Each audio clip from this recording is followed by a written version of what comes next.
They say London was built on layers of history, of empire, of secrets.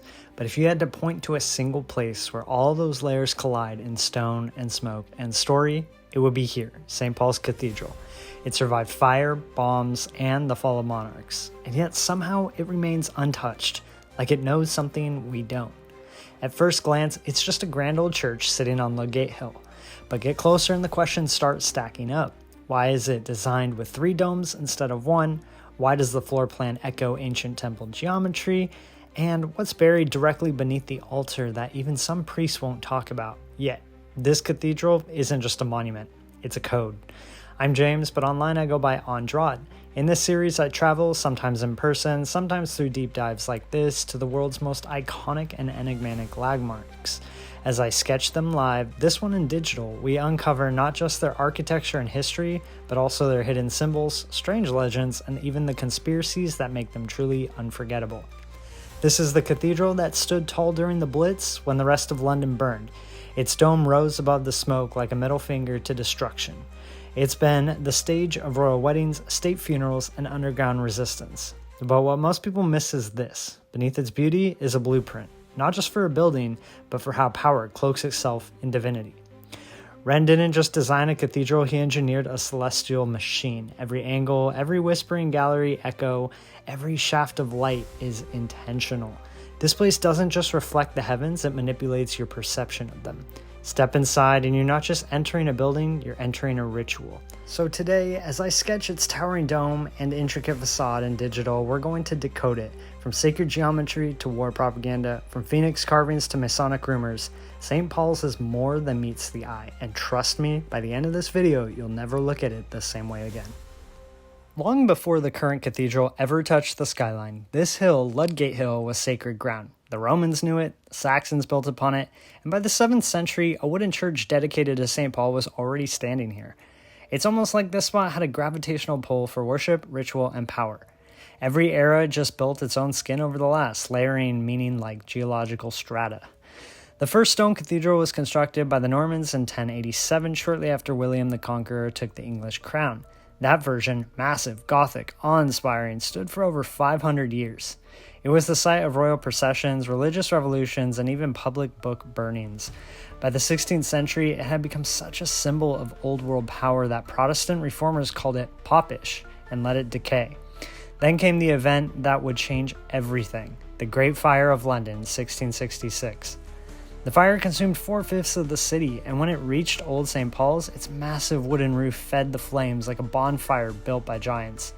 Melted bells, cracked stone, total ruin. But the ashes gave birth to an opportunity, one that Christopher Wren seized with divine ambition. He wasn't just tasked with rebuilding a church, he was handed the blank slate to design a new spiritual heart for a traumatized nation. What Wren proposed was radical. Instead of copying Gothic forms or mimicking Europe's cathedrals, he looked to the Roman Pantheon, Renaissance Italy, and even pagan temples. His designs were rejected multiple times, deemed too avant-garde, too foreign, too Catholic in their grandeur. But after years of negotiation and revision, he got his wish. A grand English cathedral built in classical Baroque style, unlike anything the country had ever seen. Construction began in 1675 and took 35 years to complete. But unlike the medieval cathedrals that took generations of anonymous craftsmen, St. Paul's had a singular author. Wren oversaw every brick, every curve of the dome, and every symbolic alignment. And in the final flex of architectural dominance, he had his tomb placed directly beneath the high altar with a Latin inscription that reads, quote, "Reader, if you seek his monument, look around you," unquote. But even before Wren, whispers of older, stranger traditions were already embedded in the site. Stories of Druidic worship, ley lines, and underground rivers flowing beneath the hill have circulated for centuries. Some even claim a temple to Diana once stood here, predating Christianity entirely. Whether myth or clue, one thing's clear. This hill has been a spiritual node for over 2,000 years, and what stands on it now is just the latest mask. Let's talk about the dome, because it's not just big, it's the second largest cathedral dome in the world, right after St. Peter's in Rome. But what makes it truly wild is that it's an illusion. It's not one dome, it's 3. Wren pulled off a structural magic trick. The majestic outer shell for the skyline, a lower inner dome that you see from the inside, and a conical brick structure hidden between the two that holds it all up. It's the kind of layered deception that would make an alchemist proud, and it's just the beginning. The facade, meanwhile, looks like something ripped from ancient Rome and given a Protestant twist. Fluted Corinthian columns, triangular pediment sculpted with St. Paul's conversion, and two towers flanking the western entrances like sentinels. The detailing is deliberate, restrained, classical, but symbolically loaded.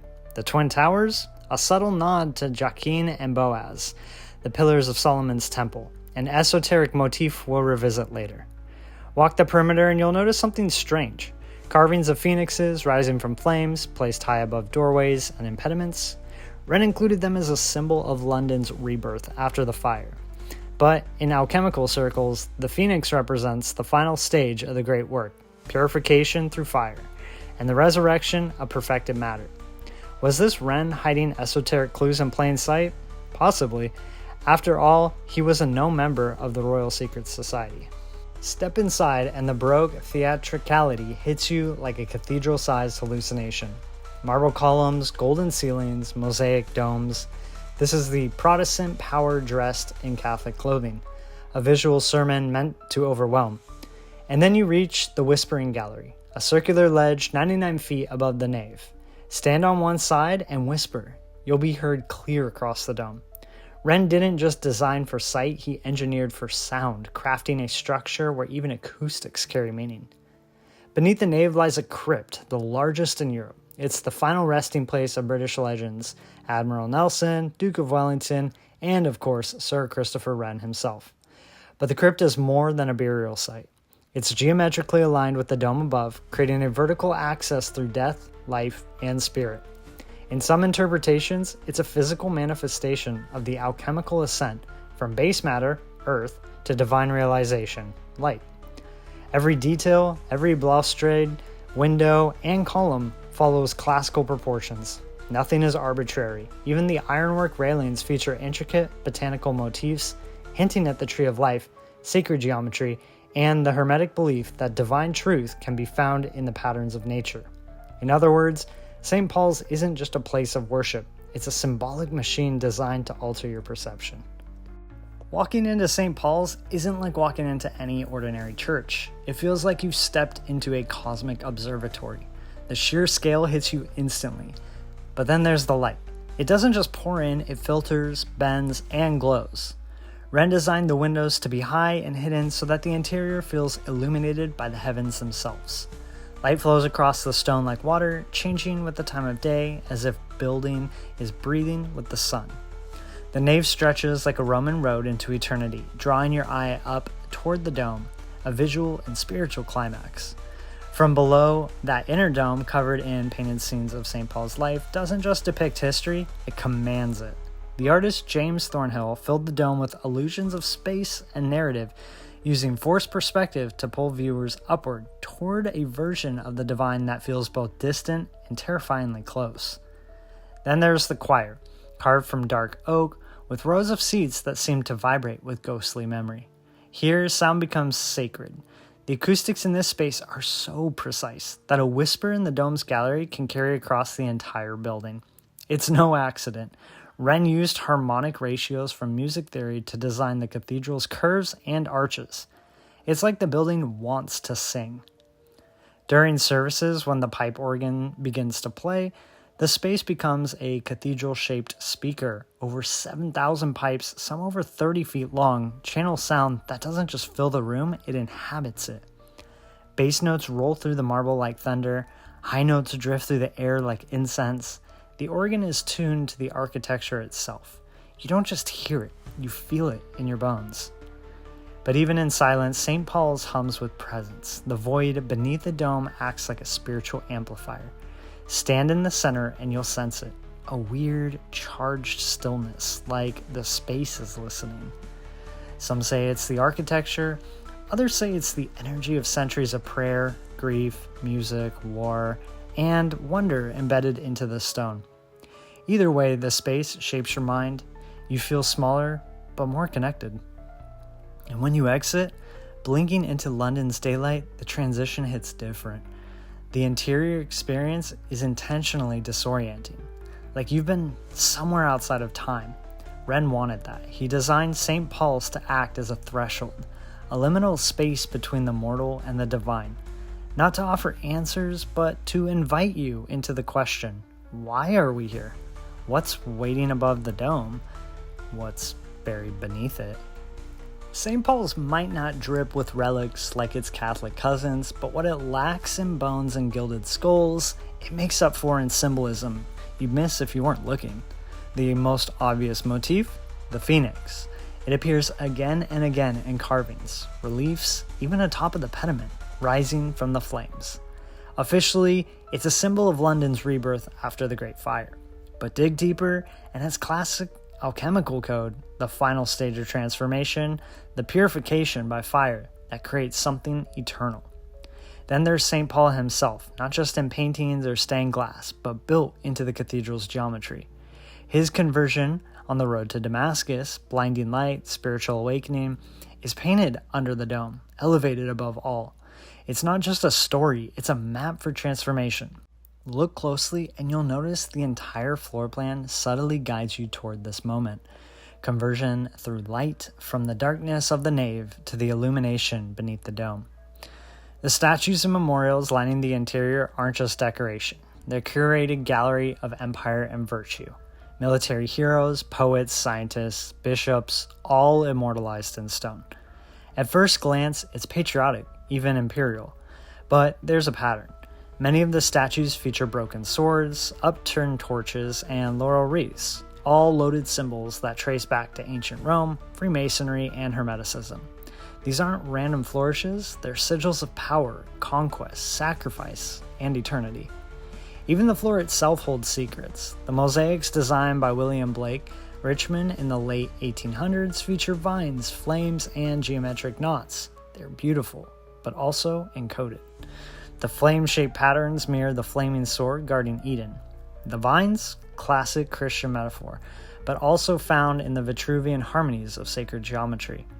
Wren believed divine order was expressed through math and form. The floor you walk on is a visual equation. Let's not skip over the south choir screen either. You'll find a carving of the Lamb of God holding a banner. But it's not just any lamb. Its proportions are off. Its eye seems human, and the banner forms a cross that doubles as an equal-armed solar symbol. Critics have speculated it's a mashup of Christian iconography and pagan solar deities, a nod to the idea that all religions point to the same light, if you know how to decode it. And then there's Nelson's tomb, in the crypt placed directly beneath the dome's vertical axis. Coincidence? Not a chance. It creates a symbolic alignment from death, the crypt, through transformation, the altar, to ascension, the dome. It's a spine, a ritual column, and at the top of that axis is a painting of St. Paul entering heaven, suggesting that the journey of the soul isn't just metaphorical, it's architectural. St. Paul's isn't just beautifully built, it's mathematically spellbinding. Every inch of the structure reflects Sir Christopher Wren's obsession with sacred geometry, proportion, and cosmic harmony. He didn't just want to build a cathedral, he wanted to construct a diagram of divine order, an architectural sigil that aligns heaven, earth, and mind. The whole building is governed by ratios rooted in musical intervals, 1 to 2, 2 to 3, 3 to 4. These aren't random, they're the same harmonic ratios used in Pythagorean music theory and temple construction from Egypt to Greece. Wren believed that if God was the master mathematician, then the most divine architecture would sing the same notes the universe plays. Walk the cathedral and you're literally moving through music. The dome itself is a perfect expression of geometric poetry. Its diameter, exactly 112 feet. Its height from the floor to cross, 365 feet. 1 foot for every day of the year. You think that's an accident? No way. Wren designed the cathedral to function like a calendar and a cosmic map. Light enters the dome at specific angles during the solstices and equinoxes, subtly marking the turning of time. St. Paul's doesn't just measure space, it measures time. Even the floor plan is sacred. It's Greek cross, meaning the arms are all equal, unlike the more common Latin cross. This gives the building perfect balance, evoking the 4 elements, 4 cardinal directions, and 4 evangelists. but it also overlays perfectly with the quaternary and hermeticism: earth, water, air, and fire. The central dome becomes the quintessence, the fifth element, or aether, suspended at the center of everything. Let's zoom into the Whispering Gallery. It's not just an acoustic curiosity, it's a geometric marvel, a perfect circle suspended within a dome that acts like a parabolic reflector. Whisper at one side, and sound bounces cleanly across the curve.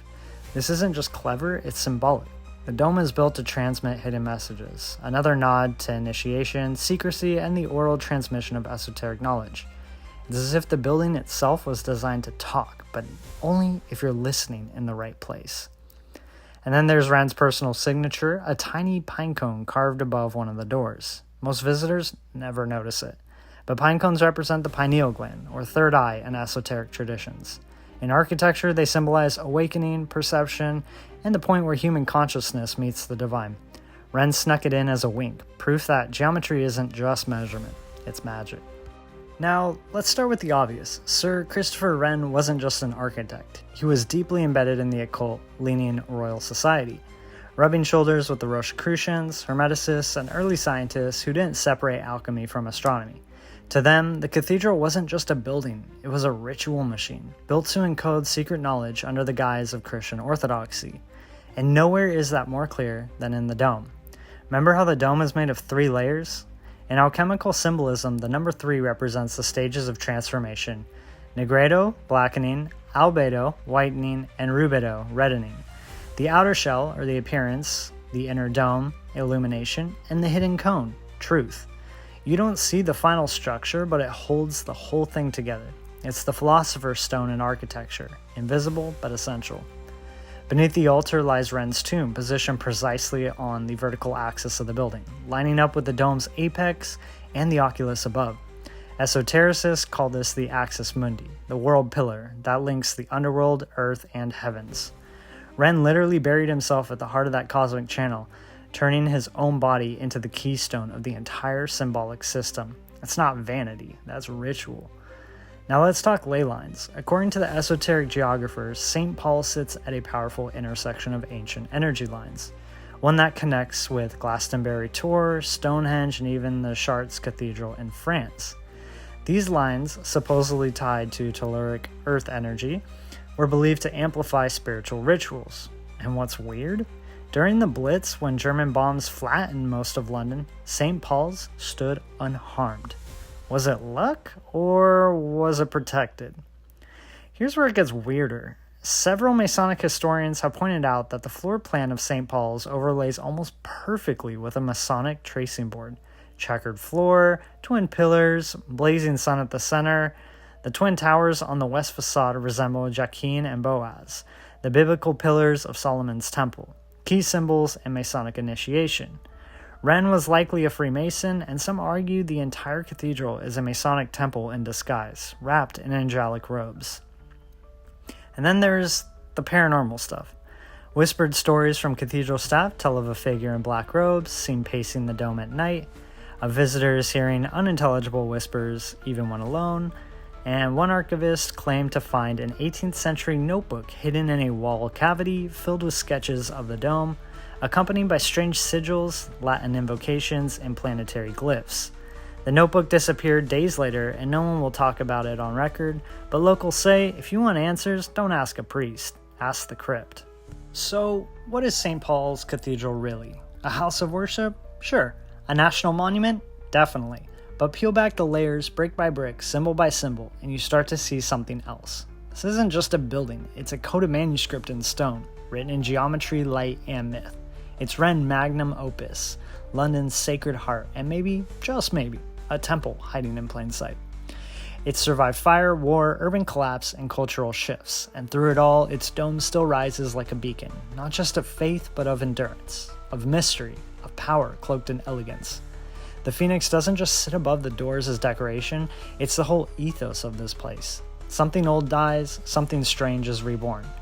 As I finished sketching this in digital, measuring the lines, tracing the shadows, it struck me. This building wasn't just made to be seen, it was made to be read, to be deciphered, and the more time you spend with it, the more it seems to whisper back. There are still questions left unanswered. Why do the acoustics behave like a whispering oracle?